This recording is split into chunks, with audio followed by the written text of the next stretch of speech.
How to find email address in PayPal.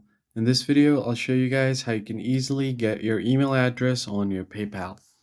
First thing first, go ahead and open up your PayPal application. And if you don't have the app, you can continue with the browser version. Tap on the browser and simply search for paypal.com. Now, just make sure that you are logged into your account. As you can see, I'm already logged in right here. You'll find the three horizontal lines at the top left corner of your screen. Just tap on it, and then this pop-up menu will appear on your screen. All you need to do is find the gear icon at the top right, and then tap on it. It will take you directly to your account settings. So once your account settings is open, you'll find different tabs up here. Just make sure that you are under the account tab, and then scroll down a bit. Here you'll find your emails option as well as your phone numbers. So this right here is my primary email. If you want to edit it, tap on the edit button.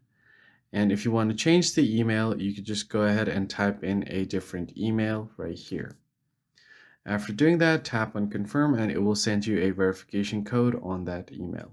If you want to add a secondary email, tap on this add option and then just type in your email right here. Once you type in your email address, then you should get a verification code on this email, and you can verify it with the code, and your second email address will be added. That is pretty much it, guys. I hope this tutorial was helpful. I'll catch you guys on the next one.